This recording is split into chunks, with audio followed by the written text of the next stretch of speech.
weekly, it's the weekly, it's the weekly, it's the weekly gulp. Oh my God, cinema drunks. It is so awesome and it is my absolute pleasure to be, quote unquote, broadcasting slash streaming slash recording, whatever you want to call it, to you on the first episode of the Weekly Gulp. It's going to be Cinema Gulp's, weekly podcast, first ever format that we've done. Obviously, when we first started our YouTube channel back in early 2016, we were more like a podcast with some cool, sort of visuals to go along with us discussing films and TV and stuff like that. This is going to be primarily just podcast form, so you will see a lovely thumbnail in front of you, along with some beautiful, tranquil beer bubbles that'll make you fall asleep. Try not to fall asleep to them though, because we're trying to do a show here. And we don't normally do topical shows, outside of just a show or movie that's coming out. I've heard from several people, and it seems that when they find out that we have a new show coming out, they press play and listen to it in the background, whether they're doing chores or paperwork or whatever, which is fine. But I normally do sort of a massive amount of editing, gags, and clips. And that stuff takes a lot of time. Unlike a lot of big YouTubers, I have a day job, I have a freelance career, so I don't always have a lot of time to edit a 30-minute show. So when I find out from some people that listen more than just watch, I figured, why not create a podcast? A little bit more freedom, with basically no editing, and we can just talk about more topical things that are relevant to the week ahead. So who knows? Maybe that'll get us more viewers, which is ironic if you think about it. So today, I've got a special guest coming on in a little bit. He's a comedian. He's very funny. He's one of my best friends from back in film school. And we are going to talk spoilers of Doctor Strange and the Multiverse of Madness. So that'll be fun. I want to know what everybody thought of that. I keep hearing fucking mad mixed reviews on that. I don't know to be honest with you, John and I saw that movie in the theater on the Thursday night, pre-release opening, and I had a fucking blast. Like, I don't think of the little things up front sometimes, especially with these Marvel movies. You just can't. You have to just, I don't like this. I hate that term, turn your brain off, because you never want to turn your brain off, folks. But I don't know, like Doctor Strange and the Multiverse of Madness. Doesn't that name just kind of tell you, like, I guess take it for what it is? But I think a lot of criticisms that I was reading, and we'll get into this with my guest, but a lot of criticisms were that it wasn't madness and crazy enough. And I kind of agree with that. I think a lot of that might have had to do with them not fully giving Raimi the keys to just make a fucking bonkers movie. But only they know that. We don't really know what goes on with these things, folks. But one thing we do know, because it's just been made public, well, we're getting to you a week late, but Justin Lin reportedly left. Well, it's reported and final at this point. Left Fast X. I think they should have called it Fast End. So if you say it real fast, fastened. No. Okay, I'm not here all week. Sorry, but yeah, I guess he left because of difficulties with Vin Diesel. But really, like, Justin Lin has been the most regular director they've had in this franchise. Was he not difficult on 4, 5, 6, and 9? He's just difficult when you're trying to wrap this shit up and get it over with and get it out of our lives. I don't know. It seems weird. Why now? Why not finish this sucker off? $10 million payday apparently was what he was going to get. Obviously, when you're talking actors, that's not the biggest payday, but everybody behind the camera, sorry to break it to you folks, they don't get as much money as the people on camera do, if you didn't know that. But apparently Vin Diesel would show up late, didn't know his lines, and was out of shape. The out of shape, I get that. I mean, he's getting old. Showing up to the set late. I think Vin Diesel thinks that production starts when he gets there. So I don't think he understands the concept of him being late, and didn't know his lines. I don't think he has lines. Don't they just let Vin fucking talk? And like, he says the same thing in every single movie. I don't know. Those reasons, it's cool because it's like Justin Lin's being a little bit honest, and kind of he's breaking this tie and burning this bridge. I mean, I guess the franchise is pretty much wrapping up after these last couple. But I think there's more to it. I really do. And I think it has something to do with those rumors that have been going around that Vin Diesel has had constant contact with the late Paul Walker's parents and immediate family. And they're figuring out a digital way to recreate Paul Walker, which makes me sick, if that's true. I thought the whole thing was how brotherly these two guys are, and Vin Diesel's like the fucking godfather of Paul Walker's kids. I hope to God that those are just nasty rumors. But if they're not, and that's true, I could see somebody like Justin Lin, who spent, a lot of time on the sets of Fast and Furious movies with Paul Walker, and obviously had to be part of what happened during the filming of Furious 7 in 2013-14 when Paul Walker died. He had to experience that with all the other people. I could see him going like, I don't want to have anything to do with that. I mean, that's just me thinking of other things that may have happened. Who knows? I'm hoping nobody is thinking of something that disgusting, because yeah, that wouldn't be good. That wouldn't be good. And dare I say, as controversial as this may sound, but your golden goose may not be who you think it is in the franchise. Yeah, Vin Diesel's been the face since the beginning, but remember, he hopped off for a couple of them and they were kind of doing fine without him. It really wasn't until Justin Lin came back and sort of revitalized everything. I know The Rock got a lot of credit, rightfully so. A director is a very important piece, if you didn't know. But I guess they're running the gauntlet. They're looking, I guess they found a director, the guy that did like the Transporter 1 and 2 and the Incredible Hulk, I guess. I don't know, that sounds fine, but I mean, it sounds like a good pick based on the Transporter stuff. But in my opinion, they just had to find someone that will eat shit out of Vin Diesel's hands. And that's probably what they ended up doing. I don't know, stylistically, action wise, I don't know if he's still working today, but what about Dominic Sena? Gone in 60 Seconds, anyone? I think he constructed those action scenes extremely well. It was a stylized movie. It was a slick, sexy movie. And some of the car chases in that movie. So Gone in 60 Seconds came out the summer before the first Fast and Furious movie. That's how old it is. Yes. But I remember seeing both of them in the theater. And to me, Gone 60 Seconds was a much more exciting movie. I know that Fast and Furious had, your sexy young hot bodies, and it's, sort of Point Break format. So it obviously, became a more popular movie. But I always liked Gone in 60 Seconds a little bit more. It was just, I had more fun with it. There was more going on. There's more interesting characters with charisma. But anyway, speaking of Nick Cage movies, which Gone in 60 Seconds was, I also saw, me and my friend last week, we went and saw The Unbearable Weight of Massive Talent, which is the sort of quasi real life Nick Cage movie, sort of that alternate version of the real person. Yeah, I was expecting a lot better. Some funny moments. Cage brings the rage. As with everything Nicolas Cage does, he's trying really hard. He's always giving it his all. I think there was just a problem with the writing of this movie. I really wanted it to be sort of Nick Cage trying to find himself again and get himself back up into Hollywood legend status. I mean, he's already there, but kind of like how the show Californication with David Duchovny was. I don't know if anybody watched that, but it was sort of like he was kind of a has-been, but he was still very popular, and he was kind of writing off stuff he'd done in the past. But it was basically just him in Hollywood taking meetings.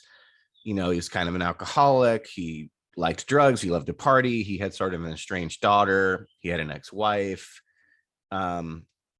This movie starts out like that, and I was just hoping the whole movie would be that, because that's the funnier stuff. When it goes off on this South American drug cartel chase adventure with Pedro Pascal, it just loses me.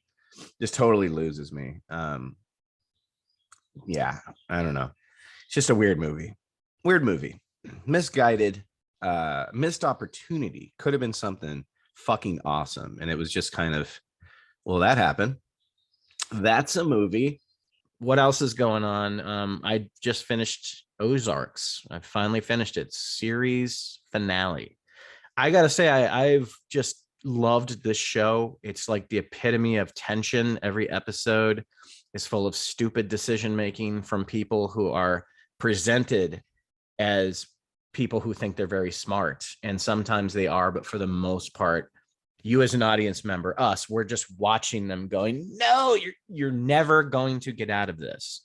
It's the classic case of that cartel bond. You're never out, ever. And these two people, who are clearly smartly written people, don't seem to understand that there's no way out, and there never will be.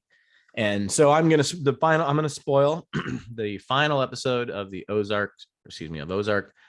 They do not get out of working with the cartel. They're now working for a more unhinged, more dangerous sister, Javi's mother, Omar's sister, and she's fucking insane. And I mean, it's arguable if she's as insane as Javi. He was really fucking crazy.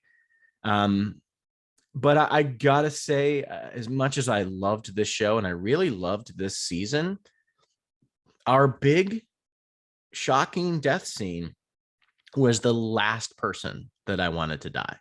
And I thought the story could wrap up perfectly with the Bird family and Ruth, by Ruth sort of being the one that gets the win. You know, she just inherited all this money at the very end, and you're kind of happy for her, and you're going, oh God, something's going to happen because she just got all this money. She's pulling herself out of all the shit, and she's building the house, and she's just going to be filthy rich. And the cartel shoots her dead. Actually, Javi's mother shoots her dead. And it was a brutal scene. And as always, brilliantly acted by Julia Garner, who is fucking amazing. As much as I love Laura Linney and Jason Bateman, Julia Garner is the MVP of this fucking show. And I think a lot of people would say that. I'm not saying anything that's, controversial. She's amazing, and she's been amazing the entire time. But I got to say, I was disappointed with the final episode, or you know what? I loved this last season. I liked most of the final episode.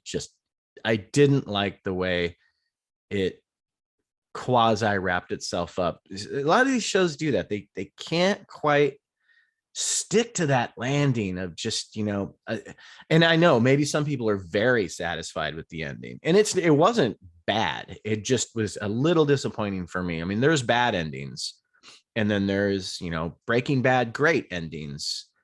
And then there's this one that's kind of right in the middle, where it's like, that's really all you got? You don't have a little bit more for me. So I guess I'm probably one of the few complaining about it. I just wanted Ruth to be the sole survivor. I really did. I mean, obviously, I didn't want Charlotte or Jonah to be killed, and I certainly didn't want them moving away with their psychotic, creepy grandfather. But maybe they all just, I don't know. I don't know what I wanted. I don't know if I wanted anybody to die. I think I just wanted a different outcome, but whatever. What else is going on? Oh my God. I was over at a friend's get together last week, and people said, what have you been watching? And I said, all I've been watching for 4 weeks is the Johnny Depp Amber Heard trial. And I'm not going to bore people with it that aren't watching it on here. I'm clearly not a lawyer. But boy, oh boy, is this not like a turning of tables for someone who had to be silenced for a few years in the wake of all the Me Too stuff that was going on, where you really don't have a right to speak when you're accused of something until years and years later, where most people have already forgotten about everything. But Johnny Depp is getting his time. He's getting his time. And, I'm not an apologist for anyone. I didn't know who Amber Heard was before she got together with Johnny Depp. I have no interest in anything she does. So I don't want to claim bias that I'm a huge Johnny Depp fan. Ed Wood's one of my favorite movies. Fear and Loathing is one of my favorite movies. He's always been a charismatic actor, and he's always seemed like the sweetest guy in the world. And I believe there's a little bit of naivete to that, but I think he is. And all that shit that went down, in Hollywood with your oh yeah, the Viper Room. I've been there before. I don't know why I forgot that. Yeah, so all that shit that went down in the 1993 in the Viper Room, like I really do believe that he was naive to.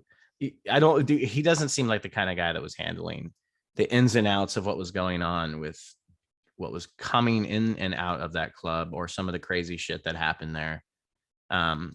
He clearly is a drug lover. I don't think that was a huge surprise, but I do think it's very commendable that he's bringing all that into the forefront and making that part of his case.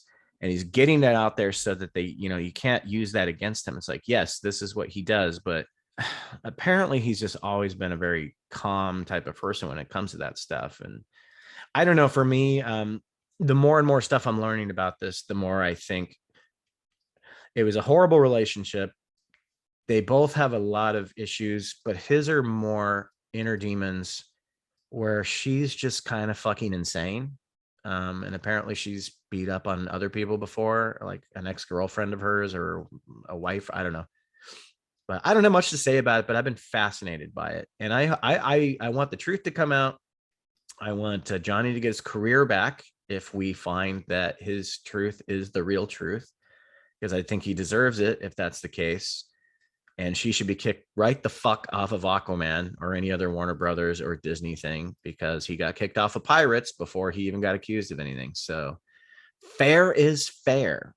Okay, guys. So now what I'm going to do is I'm going to bring, let's see if my special guest is ready to talk all things Doctor Strange in the Multiverse of Madness.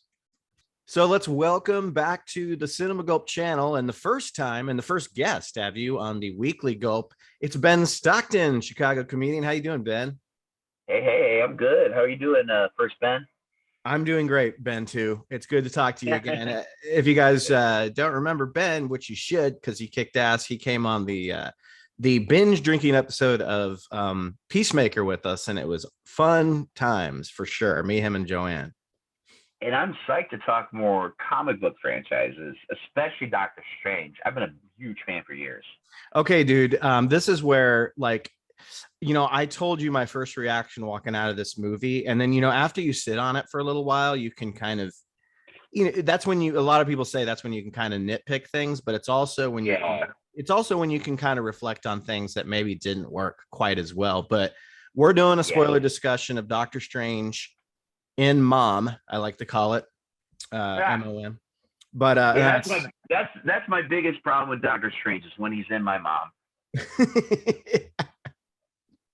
Oh my god. But we're gonna just go over the movie, get our thoughts on it. We can get as detailed as you want, Ben. Filmmaking, where it sits in the MCU. But what are, like, overall, walking out of the theater a few days later, you're here on the Weekly Gulp. What are you thinking about this movie at this point? Well, I'll say this, Ben. This movie got a lot of hype, and in a way, I feel like it had more hype than Spider-Man: No Way Home. It did. Yeah, it did. I don't know if it made more money. I don't know about that. No, but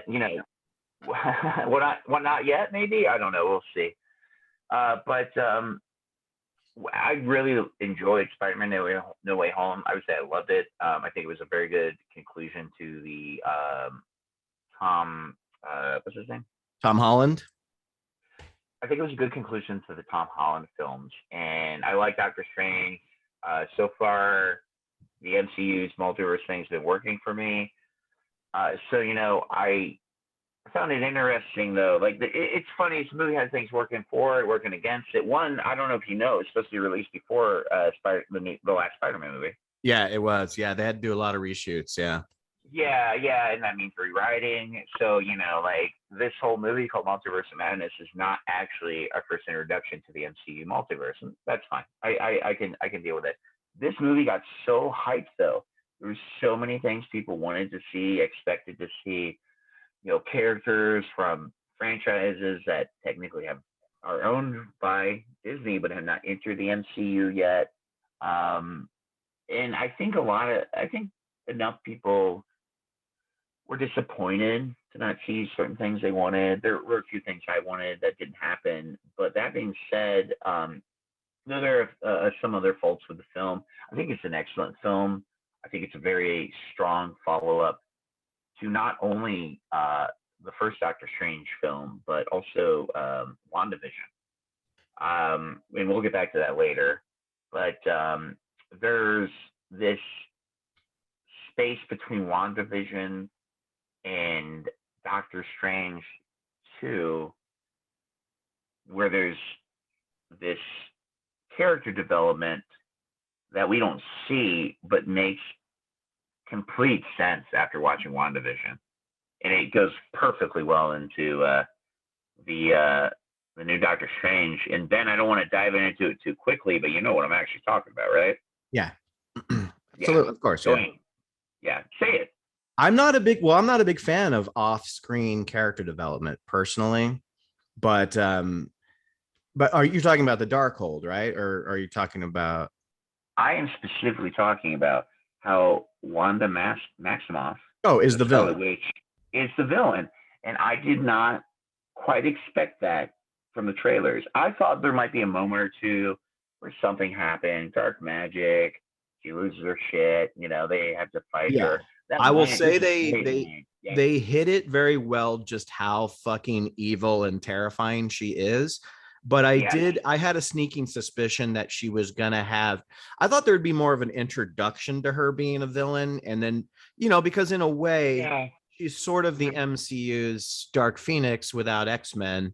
Like where she's a little overpowered, a little kind of unhinged, and so I thought the movie might introduce her going bad, but I didn't think it was gonna go as fucking like nuclear as it did, with her being so evil and horrible.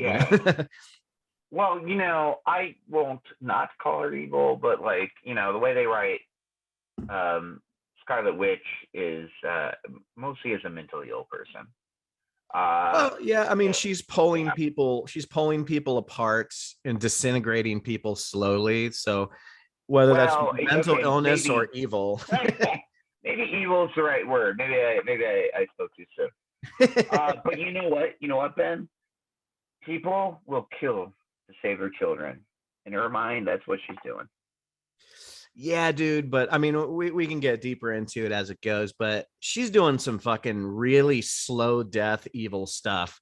And you're right. If you rewatch the movie, most of the people she kills, she did not have to kill to get out of her way to get her kids.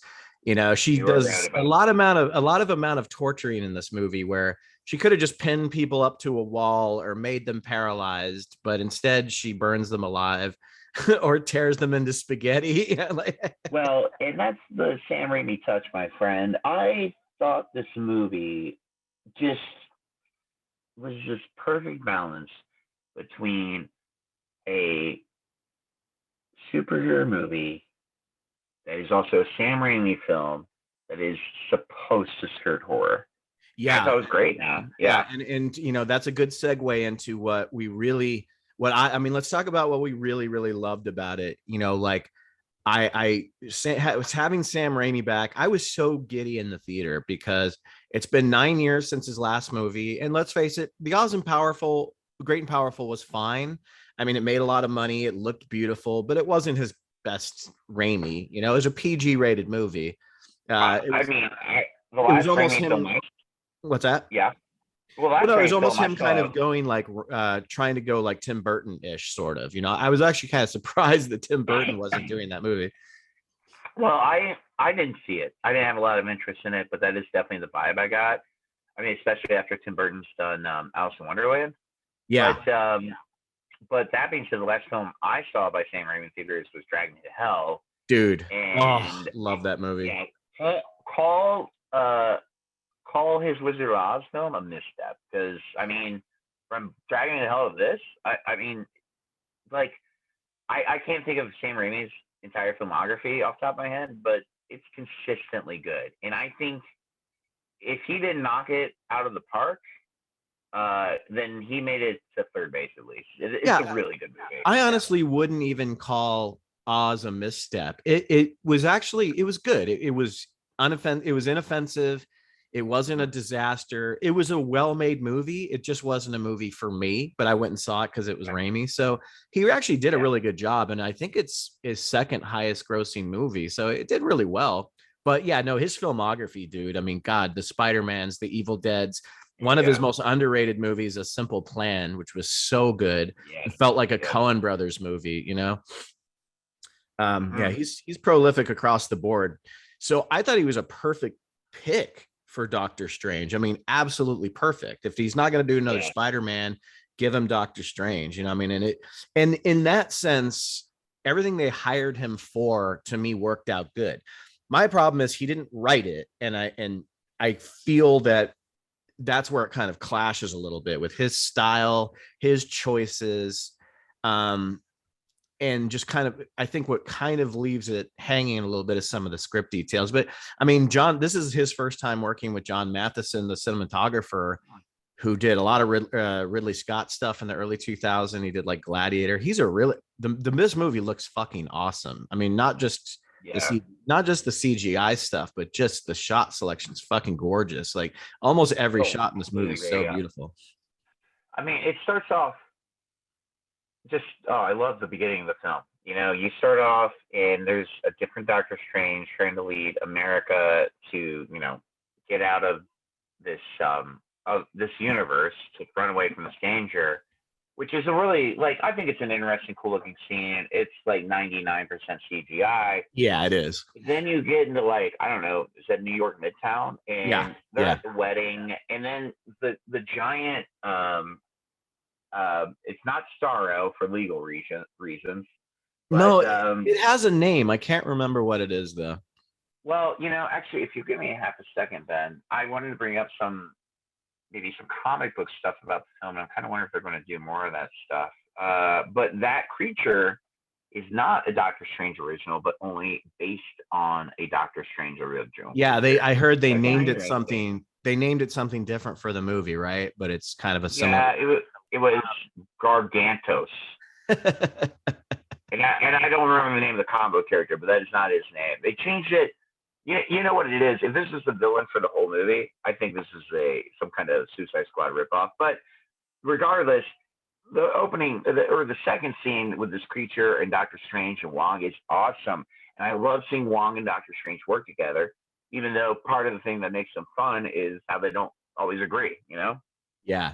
I love that opening scene is probably my second favorite part of the movie. Just I remember turning to John when, you know, you just see when he throws on the cloak and jumps off the ledge, and then you just see the New York, that color, those deep oranges that to me right there, Ben, I was like, dude, this almost fits right in Raimi's Spider-Man. Just the way the colors chosen to pop, the way the buildings look. You just see that New York again from the Spider-Man movies, and even like them throwing people up on a big ledge on a building and the ledge cracking off, and it all just felt so Spider-Man. And I know, like, I'll probably make those comparisons several times, but I was like, the hairs on the back of my neck were standing up when I was watching that New York fight, because just all the colors, everything about it, all the filters, just everything looked so Spider-Man, from especially Spider-Man 1. You know, the colors. I loved that scene so much, and it was long. And I think something the MCU does a little bit better than DC, outside of Gotham and Metropolis, is they can make cities characters, and part of that is because they're real cities and not made up cities, obviously. But like New York is intrinsic to Spider-Man, which is partly why I feel they ended the last film like they did, to make him once again a friendly neighborhood Spider-Man. Hell's Kitchen is intrinsic to Daredevil, and New York, and more specifically Greenwich Village, is that for Doctor Strange, and they're really good at that. I mean, I can't think of a lot of movies that take place over several dimensions where I still feel like I'm in New York, or a better version of New York. Yeah, and you know, I think an MCU movie that doesn't get enough credit for making the city a character. It's the Ant-Man movies, because they make San Francisco really stand out with the housings and the landscapes and a lot of the architecture and stuff. Yeah, I'm not even the biggest Ant-Man fan, to be honest, but all the same, that chase scene with like the was it a trolley, and he's like big and he's like scooting around like a skateboard. I Riding it like a awesome. skateboard. Yeah. Exactly right. That was great. Doctor Strange has a lot of great moments like that. That and the fun thing, like I said about this multiverse film, is like it's all the same location, but it can be so widely different that it doesn't feel that way. And this movie does that really well. But I would like to pose this to you, Bennett. Or do you want to talk about negatives in a little bit? We can do whatever you want, man. We're free form. We're free forming it. Okay. Well, so a problem I kind of had with the film that I think is going to maybe be addressed in the sequel is we went to like 3 or 4 universes. I don't even know if we went to that many. Yeah, we hardly went to any. It wasn't a lot. And there's like a nice, I can't call it a montage, man. It's a scene where they go through like, I don't know, 8, 10 maybe, going into the second main universe we're going to be in. And it was really cool looking and all. And like I said, I had hopes. I really hoped Hugh Jackman would make an appearance as Wolverine, but I got to tell you, Patrick Stewart as Dr. X is a very excellent second place. Yeah, that scene you're talking about was a computer animator's wet dream completely. Yeah, you're totally right about that. Oh, and we'll get into all the cameos that were speculated and the fact that 0.0 of them actually showed up in the movie. I do want to talk about that because I avoided spoilers like heavily with this film. Oh, me too. Big Doctor Strange fan, yeah.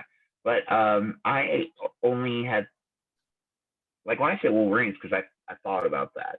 I'm sure other people did too. But like, I don't even know most of the spoilers, or sorry, not spoilers. I don't even know most of the cameos that people were expecting. So, oh God, like the biggest one was Deadpool, because everyone kept thinking they saw an image of Deadpool in one of the shards of broken glass on the poster. I'm like, Deadpool is not showing up in this movie. I looked at those shards. Those were all characters from the movie. Like Wolverine was one of them. That was a big one. God, there was so many. Tobey Maguire Spider-Man. A lot of people said Daredevil was going to have a part in it. Well, those guys were in the Spider-Man movie, though. No, that was what. See, okay, so when Spider-Man made so much money, they rushed back and did some reshoots on Doctor Strange, and everyone was like, "Oh, I get it," because they're going to put the Spider-Mans back in it, because old school Spider-Mans equals billions of dollars, right? And I'm happy that didn't happen, because to me, that's pandering, and that's like, it's doing it just for the sake of money and not for the story. So, all the same people that right now have been bitching about the fact that all these cameos weren't in it are the same people that would be bitching about, oh, this movie just relied on cameos, if it was full of cameos. Well, I'll say this. I think one of the most justifiable critiques about the Marvel Universe is that it can be derivative and redundant. And I feel including any Spider-Man in Doctor Strange and the Multiverse of Madness would have been that way. I don't expect Marvel to break the mold, but they are trying new things in this phase that I like. We'll see how far it goes. I want dead people to stay dead. You know what I mean? I want it to be diverse. To me, they broke the mold with Guardians of the Galaxy Volume 2, and people just don't talk about that one enough because it wasn't what they wanted it to be. I love that movie. It's one of my favorite MCU movies, and they took, the formula of Guardians of the Galaxy 1 to me was one of the most formulaic Marvel movies, even though it was a blast to watch. The second one just did something completely different. A story about a father and a son reconnecting, and basically every Guardian going through their own thing with their own family. And like, it was kind of just set in one place, and it wasn't too much of an adventure until the end. So to me, it really broke the mold there, even though it just kind of went back to normal after. But Anyway, we're talking about Doctor Strange, but and this one to me, this was what do you think? I think it visually and tonally was one of the most unique. Oh, completely agree. While there were a few points where it maybe didn't quite hit the mark, I think 90%, if not 95% of the film is great. I like the first one a little bit more, but what is very important about a Doctor Strange film is the visuals, and they killed that. They had a few characters return that we saw in trailers, but also they introduced some characters from the comic books that I don't feel was quite done right, but they're really building on this Doctor Strange universe. And we'll get into it later, Ben, but I want to talk about the Easter egg at the end. And as someone who's read the comics, this is a huge deal. Like, That's why I'm glad to have you excited. on. Yeah. I'm glad to have you on because you're a real comic book fan, and like these characters. Like when this character you're talking about showed up, you knew exactly who that was, right? Like, Yeah. Oh yeah, I had to look it up. Yeah. Yeah, well, she's not super. Actually, let's get back to that later, Ben. Yeah. Because what were we talking about? I know you said it's free form, but I like to keep the conversation going. Well, okay. As someone who, yeah, sorry. Well, I mean, you were talking about certain characters that really, because I like the first Doctor Strange better too. I think it's one of the better MCU movies that really has a nice character arc. It's a really good movie. And it's kind of a bummer that Scott Derrickson, even though Raimi is amazing, but Scott Derrickson had like certain ideas for Doctor Strange too. And when you see this movie, you clearly know why he left the project. It just wasn't something he wanted to make. And that's fine. But going back to some of the characters that they're building in this sort of Doctor Strange franchise is like, I think they've been wasting a lot of them. And maybe you can correct me if I'm wrong, Ben, because now it looks like they're going to be sort of turning the tables with this newer character that you just mentioned. But characters like Christine and Mordo, like very prominent. Well, Christine wasn't even very prominent in the first one because, he's off at Carmitage or whatever, and she's just living in New York as a doctor or whatever. So it's kind of a shitty love interest to introduce in the first place because she really isn't a love interest in the first one, and she's certainly not in this one.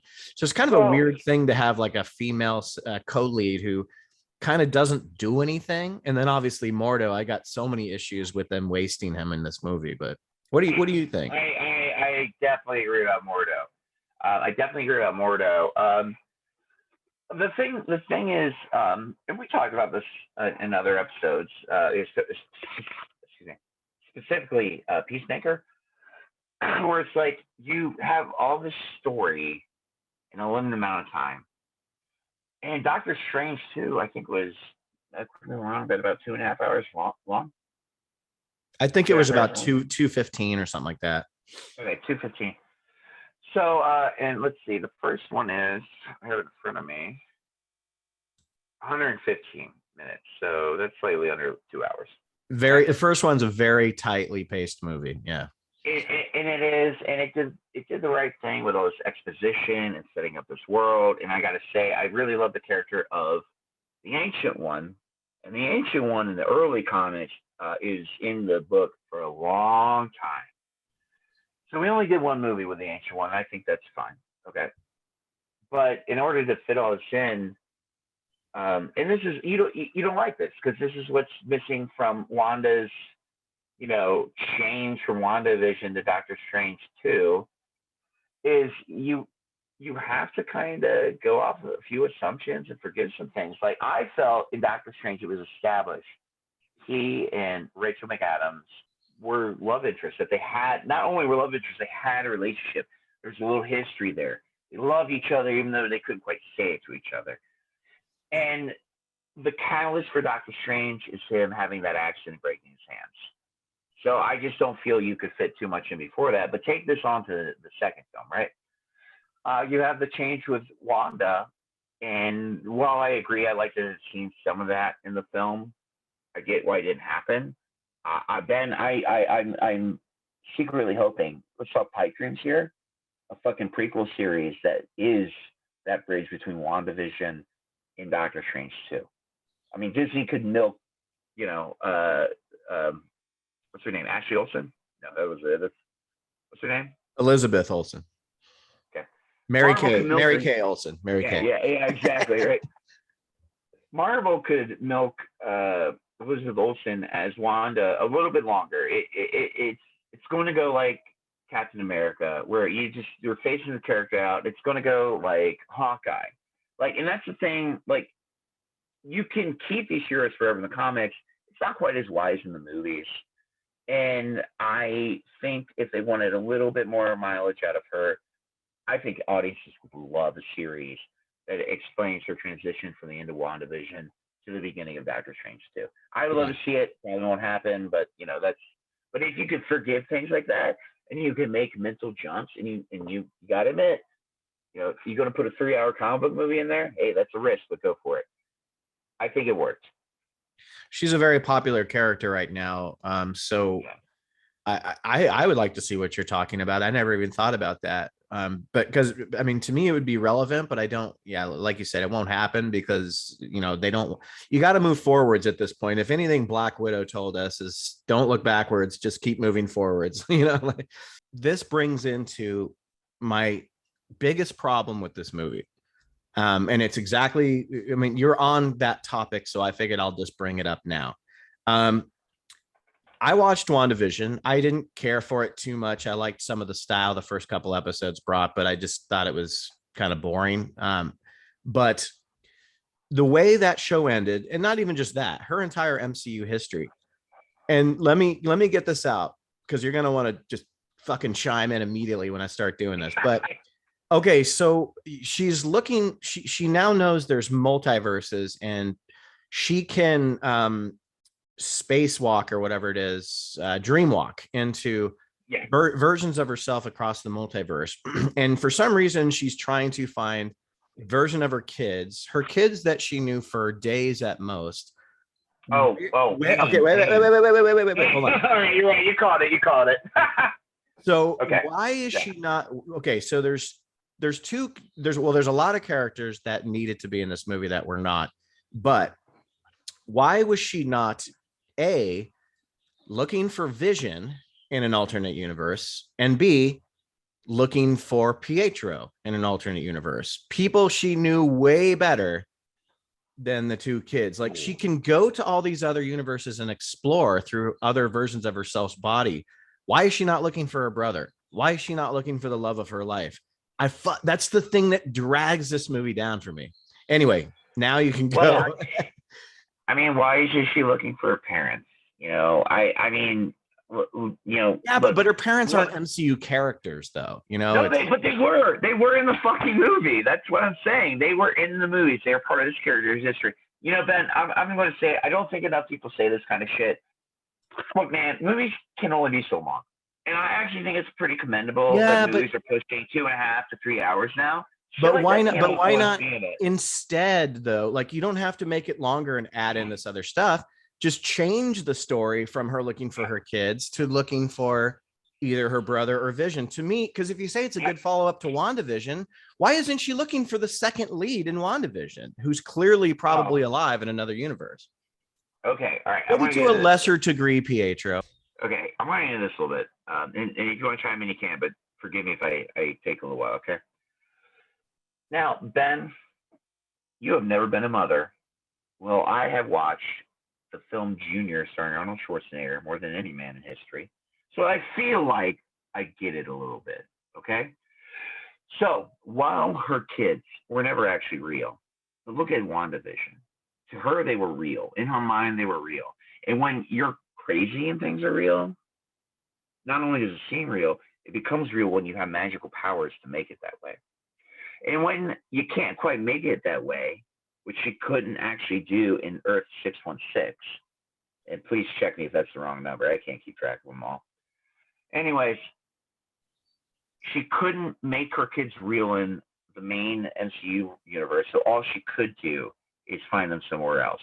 And here's the thing. I'm sure she wanted Vision and her brother back, and I think if she got her kids, that would have happened eventually.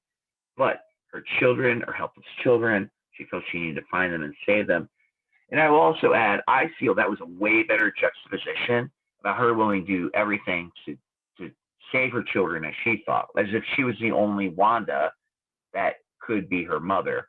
And that goes back to another great line between that came out a couple times is, isn't it enough knowing they'd be loved in this other universe? And that's an interesting point. But I think that's a very interesting juxtaposition because she's trying to get to her own kids, but to do that, she's willing to kill another child. And I think while any mother would do practically anything for a child, I think you draw the line maybe at killing other kids. You know, she put herself in a position to make Sophie's choice, and it made sense to her. But I feel it being about her kids and not her husband or her brother really establishes the dynamic of her. Really establishes the dynamic of her mental stability. I just think it's weird that you're traveling through multiverses and you never even stop to wonder where the love of your life is. Oh, maybe not Pietro. That's fine. He was such a one and done, forgettable guy in the MCU. They're probably wishing to forget all about that. But I just have a hard problem. I have a hard time thinking that she never was like, hey, I wonder who's the father of these kids. Where's the kid's father in this universe? Is Paul Bettany going to come walking through the door? I was just surprised that wasn't. I agree with that. Yeah, I do agree. I agree that the Wanda in the other universe, I wanted to know who their father was. Who's the father? Yeah. Is it Ralph Boner? No, it's Ernest P. Worrell. But that's the thing. We're not actually following that Wanda. We're following our main MCU Wanda, and her kids aren't real. It's all an illusion. And I'll say this, Ben, and I won't bring it up again because we're talking about a real movie. But if they did this show that bridges WandaVision and Doctor Strange 2, that's a really great place to deal with these ideas of, I just found out a multiverse exists. Who's the first family member I try to get back? And why? Or rather, my husband and brother are dead. I don't have any family. Where does that lead to mentally? Where does it lead to when you're the most powerful, metahuman in the MCU? I don't know, but I hope it gets explored. Regardless, though, I just feel it's one of those things that you can't cover. And here's the thing, Ben. We all want them to cover that, and whatever. Screw 2.5 hours. Screw 3 hours, right? We all want them to cover those things, but we came to see a Doctor Strange movie. We need to focus on him and the character America. Yeah, but this movie doesn't focus. That's the problem, though. This movie doesn't really focus on Doctor Strange as a character. It focuses on Wanda, and Doctor Strange is just sort of there, so that's what. But there are 4 of them there. So if you do the math, I mean, it's pretty fair. Oh, no, I came to see a Doctor Strange movie. He's one of my favorite characters in the MCU. And you know what's funny, though? Before this runs out, it's funny. The 2 people that have gotten the drop on Wanda the best in the MCU are what you would probably call the 2 most regular guys that have the name superhero. In Civil War, Rhodey uses that sort of sonic blast, that audible thing that comes out of this thing, and takes her completely out of the battle. And then in Age of Ultron, Hawkeye takes her out with one little mind control arrow to the head and took her completely out. I love it. Like the ones without the powers that think at the ground level are the ones that can beat her. Doctor Strange didn't do this quite enough. Doesn't have quite enough in that movie, but you use her emotions against her. She's so powerful, but she's blinded by it. You know what I mean? Yeah. Regardless, so I mean, I agree with what you're saying earlier. There should have been more following of Doctor Strange. I do feel, though, Ben, that being said, I think there was really good character development and growth with Doctor Strange in this film. I agree with that. Yeah. Yeah, at parts it feels more like a follow up to WandaVision.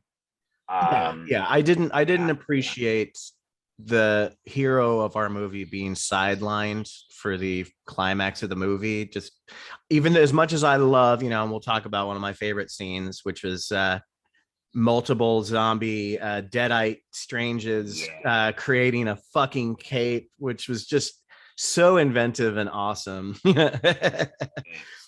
And Ben, I'm going to stop us real quick here. It's midday for me, or a little past midday, so I'm cracking open a Pacifico with lime. So cheers to you, sir. Thank you for being on the first episode of the Weekly Gulp. Oh, thank you, sir. I'm having a Civic established in 1856 from Poland. Hell yeah! And I'm smoking out of a brand new bowl. And I wish you had a photo of it. Maybe I'll send it to you with a cute shark fin on it. Okay, so let's continue on here. You had some fresh new points you were just about to make before I stopped to give us a cheers. Well, a couple things I think are worth discussing that are somewhat run along the side of the film or maybe even slightly outside the film. Let's talk really quick about new characters, okay? Yeah. Now, obviously, a new character was America. And America actually was introduced in the Marvel comics after I stopped reading, so I'm not familiar with her. Thought it was a fun character. I found her power super interesting. But specifically, what I want to talk about is Rintra, the Green Minotaur from Carmitage, and Sarah, the black woman, the apprentice that sacrifices herself to help Wong get a message to Strange. Correct me if I'm wrong. I don't remember all the details of that scene. Yeah. And she was successful in her mission, which is cool. Yeah. And I want to talk about this in two different ways. I want to talk about this as a film fan, a cinemaphile. I want to talk about this as a fan of Doctor Strange comics. Okay. Yes. Let's start with Rintra, the Green Minotaur. Okay.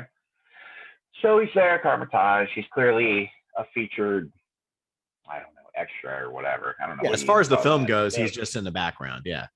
Yeah, he has like a quick line or two about whatever's going on, and he's essentially a featured apprentice, a magical apprentice. And I got to tell you, man, the first Doctor Strange comic I ever bought, this is true.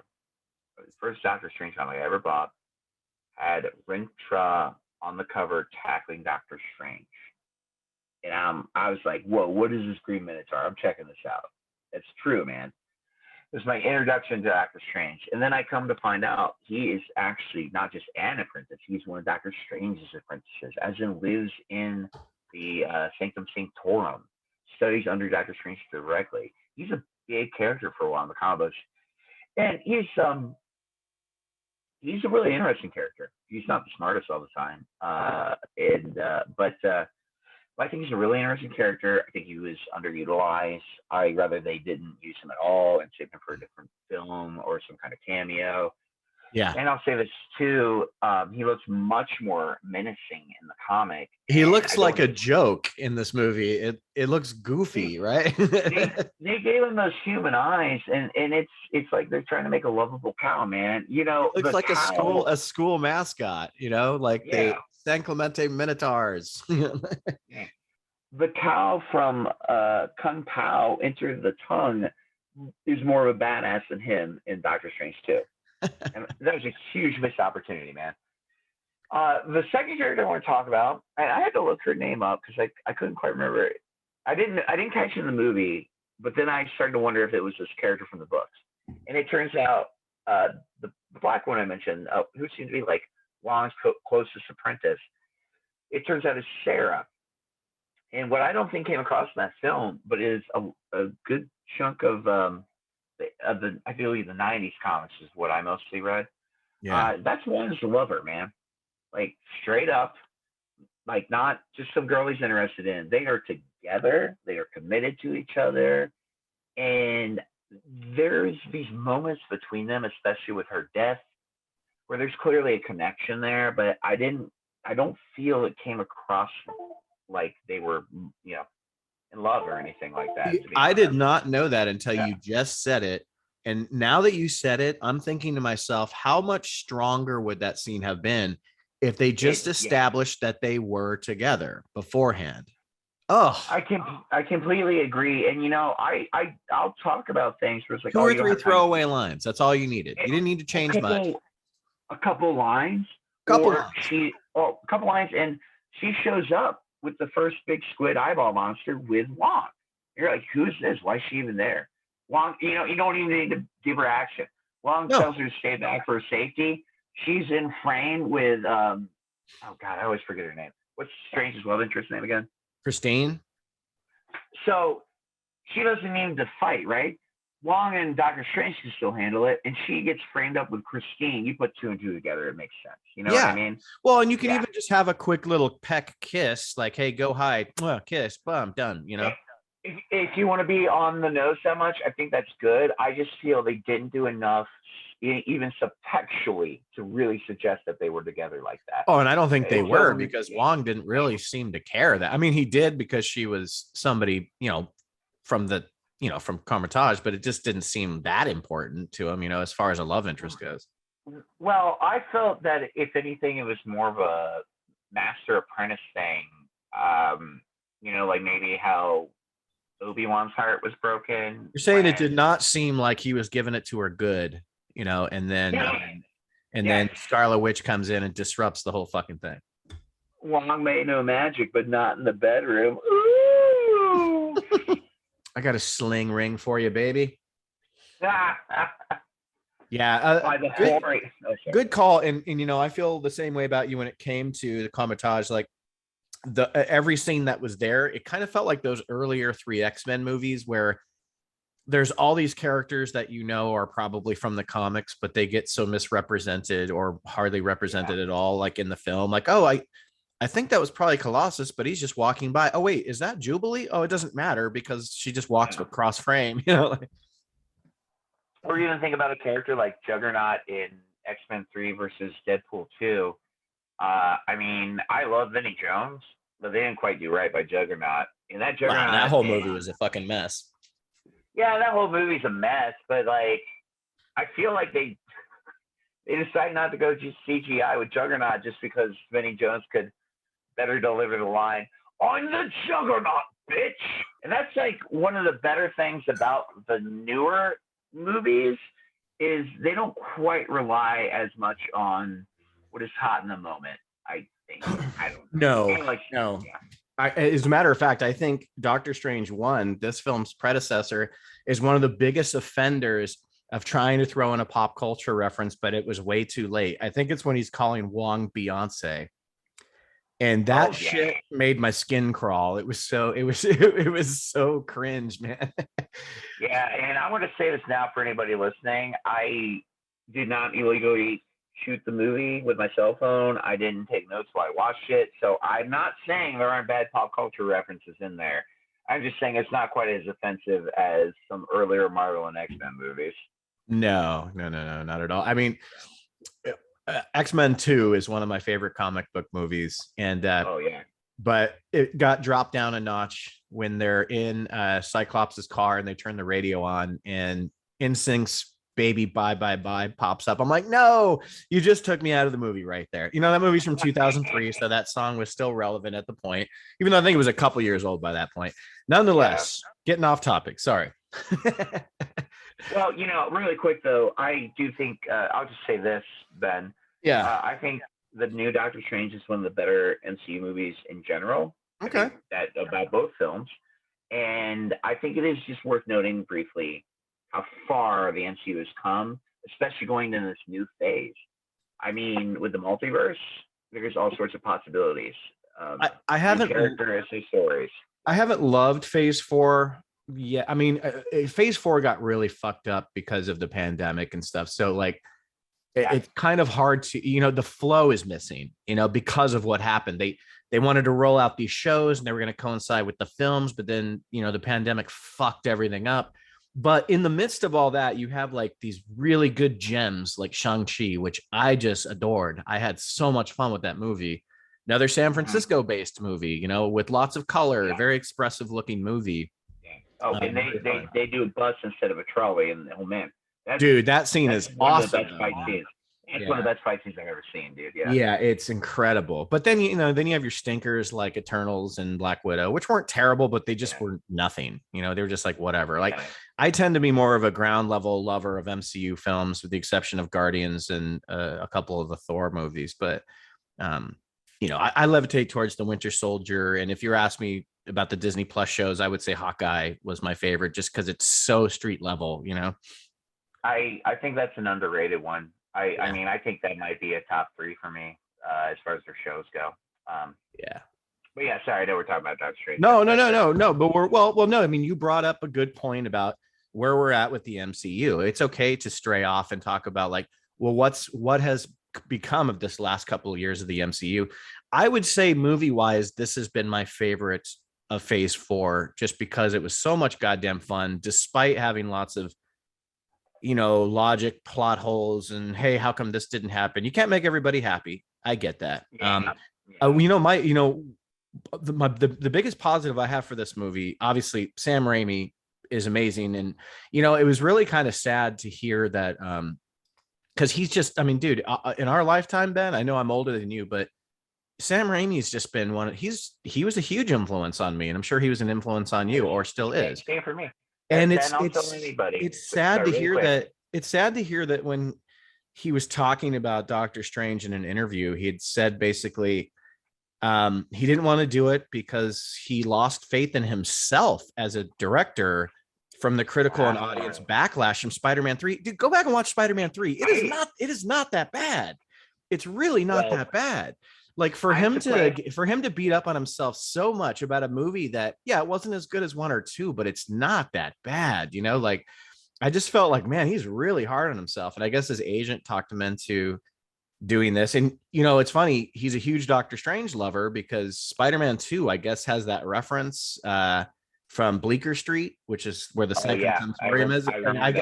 And J. Jonah Jameson, I think, even says when they're trying to find names for Doc Ock, he says Doctor Strange, right? The name of Doctor Strange is suggested to J. Jonah Jameson as soon as possible as a possible name for Dr. Otto Octavia, to which Jameson replies, but it's taken. So it's actually it's Sam Raimi's brother, who is a legend. But he suggests, how about Doctor Strange? And J. Jonah Jameson goes, that's taken. So that's the line. Okay. Yeah. You know, Ben, I had not known he had been so hard on himself about Spider-Man 3. Yeah, man, he shouldn't be. It's not a bad movie, you know? Well, I'll be honest with you, I don't like it. I do think it's a bad movie. But that being said, I have heard that he, I don't want to use the word sabotage the film, but he's having so much problem with the studios that he made some decisions that maybe he wouldn't have otherwise. But regardless of that, Sam Raimi, dude. I mean, one bad movie's nothing. I mean, he's one of the few modern auteurs we still have working. Like, if you see a Sam Raimi film, you know it's a Sam Raimi film, and it's usually really good. So I can't believe. And let me clarify. When I say it's not a bad movie, what I mean is it's still very competently made, competently shot. Where it falls is obviously in the script, studio interference with having to add characters, and I do think it's the hammiest of the acting from some of the returning cast. But at the same time, dude, there are fucking comic book movies out there like Elektra that exist, you know. So it's like, it's not in the pantheon. It's not that bad. It's just that's fair. That's fair. I will say this though: it's the third worst Spider-Man movie if we're not counting the TV films from the 70s. You know, okay. So, and I want to talk about my other favorite thing about this movie is, even though I don't like every decision every character makes, and I think there was some fumbled opportunities. Goddamn, they cast the thing I've always said my favorite thing about MCU is how well they cast everything, and they just cast everything so great. And both Benedict Cumberbatch and Elizabeth Olsen, everybody. I don't know. I don't think the America Chavez chick is very charismatic, but maybe she'll get there. She's young. But Rachel McAdams, even though she's probably like, why did they even tell me to come back for this movie? She's at least given it her all, you know, like, and she's not bad to look at. Like, I just love the casting of the MCU casting, so great. And because of that, we have to talk about the Illuminati scene because I'm dying to know. So most of those actors we've seen before. We've seen Atwell be, you know, Peggy Carter or whatever.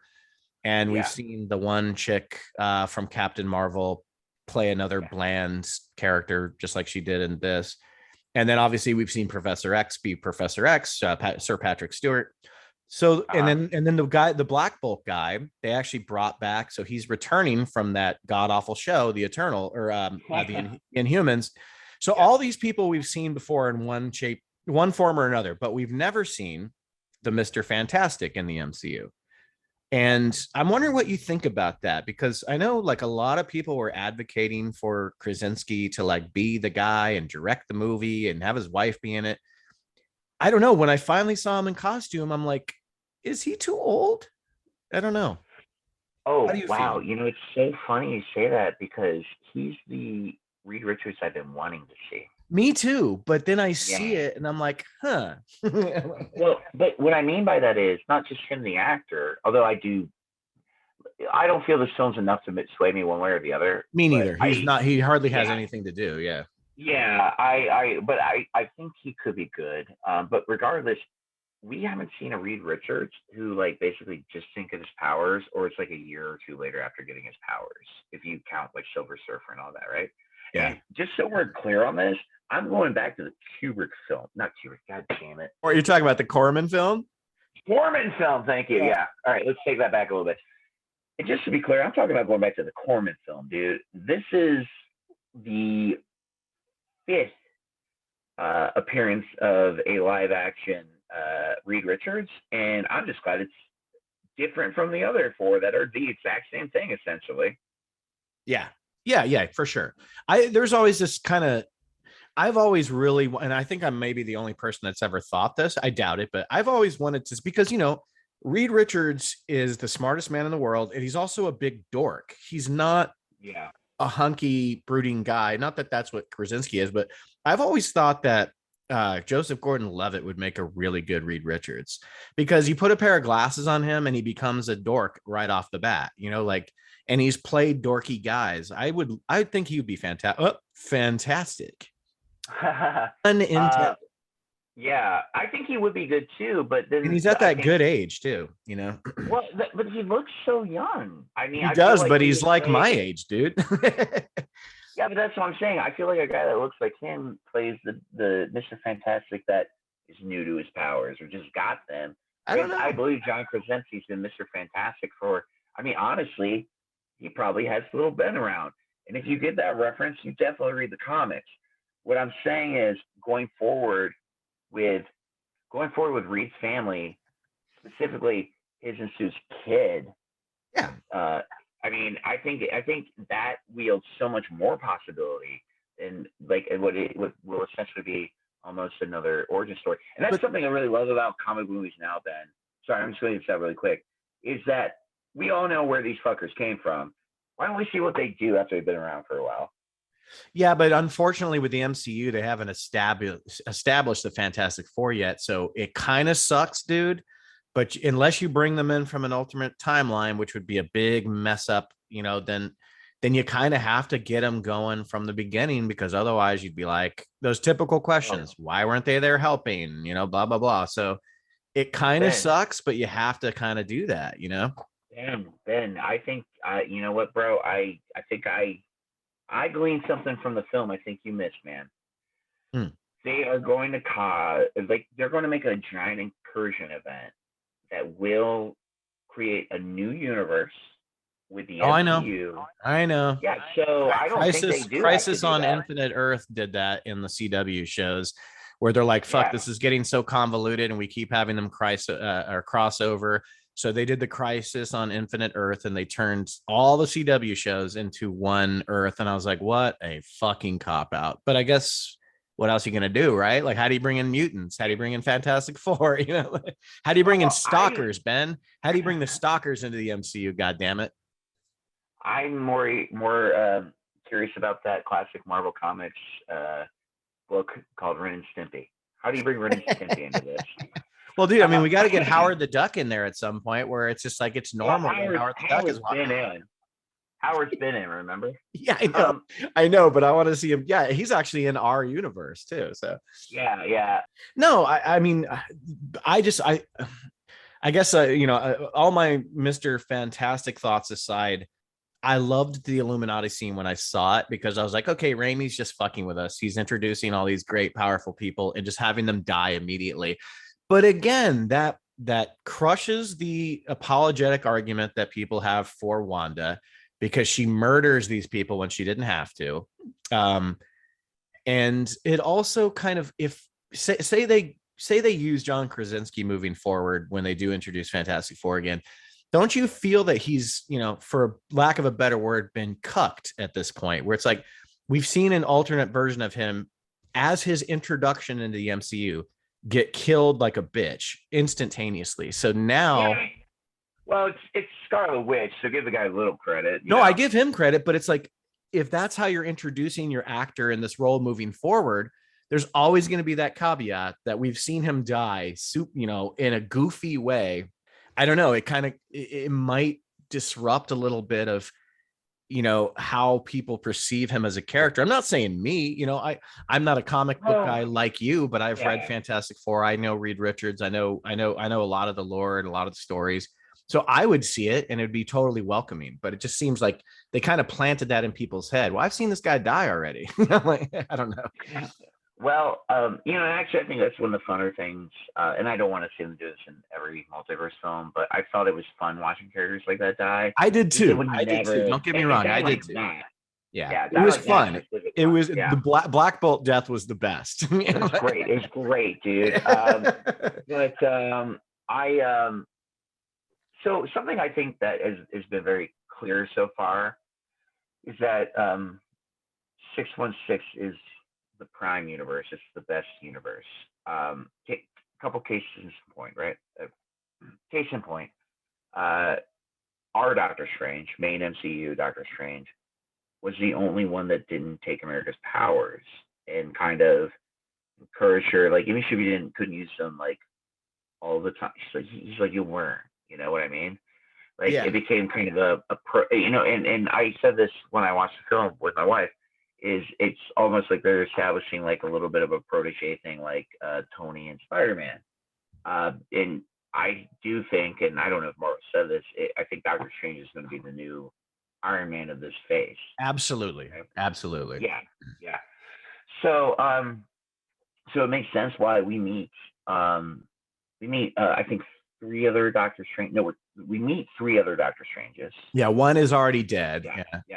Yeah, but we did see him ceremoniously murdered and executed by his teammates, which just is bizarre to me. But let me throw my 2 cents in on your thought real quick, because here's a theory that I've had, and you could tell me if I'm right or wrong, or well, nobody really knows. But so because you're talking about all these other Doctor Stranges, and Defender Strange has his problems, but he ultimately wants the best, and he does end up saving America. At the end of the beginning of the movie, and then you have Sinister Strange. I guess so, but he was going to kill her first. All right, go on. Yeah, but remember what our Doctor Strange in our universe said to Peter and Tony in Infinity War. If it comes down to either of you getting killed or me saving the time stone, I'm saving the time stone. It's don't you see what I'm saying? Like that, it's supposed to be like mission first type of thing. So it's like, yeah, he was going to kill her because he didn't see any other way, but at least he saved her at the end. But okay, so my theory is in Avengers Endgame, where Bruce Banner goes to the Ancient One and they're having that discussion on the roof, and she's like, oh, you're about 5 years too early. There is no Doctor Strange yet. And the line she says, he was meant to be the best of us. And you assume that means, because that's the first time you really hear about a multiverse ever. And it's just in that line where she's like, oh, this universe gets created, and this one gets created, and this one gets created. Yep. You got to wonder if Endgame is where because of how everything gets disrupted, that's where you kind of create other Doctor Stranges that aren't so, let's say, good, because everything got disrupted from the events of Endgame. And our Doctor Strange in our universe obviously is becoming the best of us. And I think maybe that's what she was referring to, if they were smart enough to be writing that stuff that early. But do you see what I'm saying? Like, it's, yeah, you have these bad Doctor Stranges. Go ahead. That's a really good point, Ben. Thank you. I hadn't thought of it that way. That like because that's an excellent point. Because the way the multiverse should supposedly work, at least how I understand it from Sliders in the '90s, is everything is the same until one point and a different decision happens or something else changes. Till one decision, exactly. And I never thought of it that our Doctor Strange, if he had one specific point, it was Endgame. Or if you watched What If, Strange Supreme's point was the death of Christie. Yes. And I think that Doctor Strange was another one taken from the decision that Doctor Strange made in Infinity War, where he let the snap happen. And I think that's where you have a lot of those. Interesting, yeah. Alternate. I mean, this is all just kind of fun stuff to speculate. None of it's really, talked about, but it's no. But the fun thing is trying to make all the fucking rules and science and shit and work in your head. You know what I mean? That's not fun. That's frustrating, dude. I think that's fun. Well, I mean, it's better when the writers and editors do it well on their own. But like, I find that fun to justify these things, and I think a multiverse makes it a little easier. Time travel make it a little easier. But those are all really good points, and they, at a minimum, they make complete sense in Doctor Strange too. They really do. That's a great point. Coming from you, a Doctor Strange enthusiast, I appreciate that. So, all right, dude. Floor is yours, man. Let's do some final thoughts on Doctor Strange before we wrap it up. Within my final thoughts, I want to talk a little bit about the history of Doctor Strange, and then I'd like to talk about the Easter egg at the end. I saw the Easter egg, and if you stayed around for, I think it's the mid-credit scene. Yeah, the mid-credit scene, which most people stick around for that anyways. Charlize Theron comes out of nowhere while Doctor Strange is walking on the street, tears a hole through space-time, and invites him to the dark dimension. I don't even think she says it, but that's where they're going, the dark dimension. And they go in together. And I got that immediately. And I felt bad for anyone who saw that and didn't read the comics. It's super confusing. Who is she? Where are they going? So, we're doing a spoiler review. That's Clea. That is the love of Doctor Strange's life. That's not Rachel McAdams. That never really was. It's Clea. And Clea happens to be Dormammu's niece. Dormammu from the first film. Dormammu is the greatest threat that Doctor Strange ever faces on the regular in the comic books. And I liked the first film quite a bit, but I did want Dormammu explored more, and it did make me think about Clea. And I think what's going to happen in the third film is we're going to be in this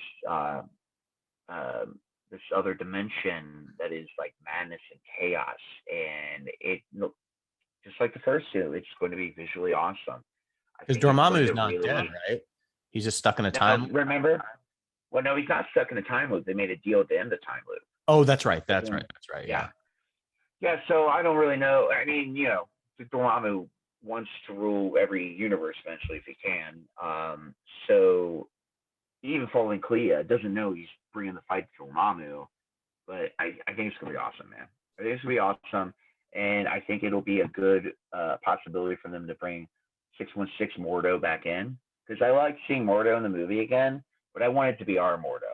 Yeah, because there's no history between the two we saw. Yeah, but never feel bad for anyone that gets to look at Charlize Theron. So even if we didn't know who she was from the comic book, I think Rachel McAdams is beautiful and talented. But what an upgrade if you're gonna have a love interest. Well, She's an I mean, upgrade right.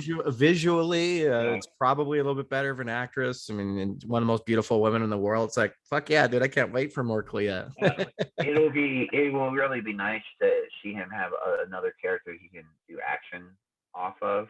And I think that leads to a really, we mentioned this in Peacemaker, but I think when you mix up like the characters in a fight scene or their sizes or their abilities, that can lead to interesting things. And Wong and Strange at the beginning with the squid monster was cool, but I mean, I could just see these two taking out, an entire floating island.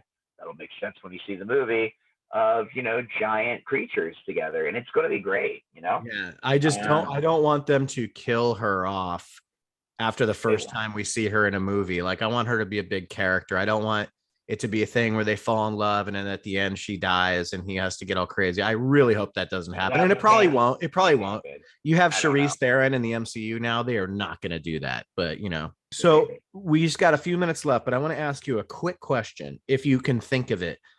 Because from the early beginnings of phase 1, they started teasing us. Well, actually, the last movie of phase 1, they started teasing us with who our big baddie is going to be coming down the line. They haven't done that in phase 4 yet. I mean, they kind of hint about Kang, but then Kang's not even mentioned in this movie. I thought there would be a post-credit scene with Kang. So what do you think is going to be the comic book run of where they're going to do? Is it going to be like Secret Wars, or what do you think? It does seem like there are two different things happening right now.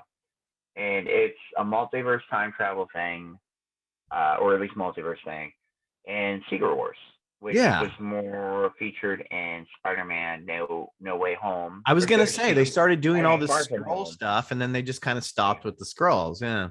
Yeah, it was in Spider-Man Far From Home, and then I think it's talked about a bit in Captain Marvel, too. But those are phase 3 movies, yeah. Yeah, but they're clearly set up for phase 4. But they have, but that's what I'm saying. Phase 4 hasn't mentioned any of that stuff yet, which is weird. But there is a secret invasion show coming out.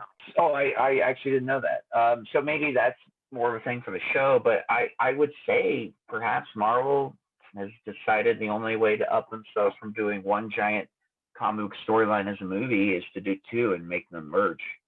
So what do you think it would be if it's going to be if it's all going to come to a head a couple phases down the road with a multiverse storyline? Do you know what that would be? Being a bigger comic book person than me, I don't know what that would be.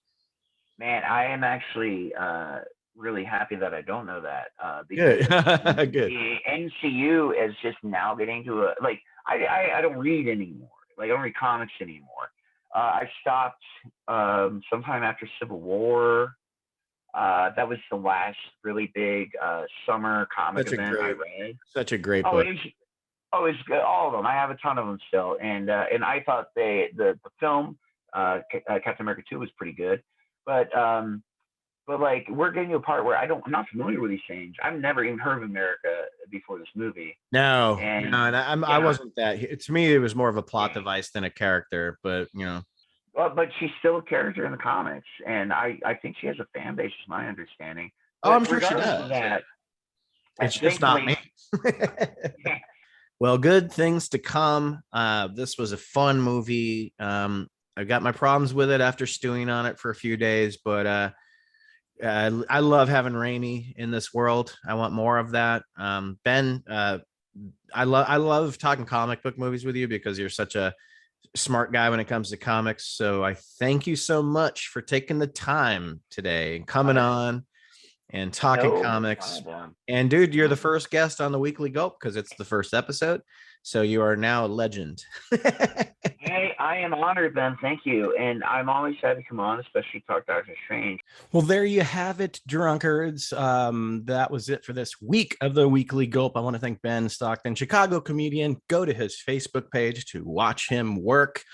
Hopefully people join in on this ride that we're going to take. We're still going to be doing our regular YouTube channel stuff that we always do, but these are just things. So we have some content to put out every week, try to stay relevant with things going on, let people know that we do pay attention to what's happening around us, not just reviewing a movie that we love or hate.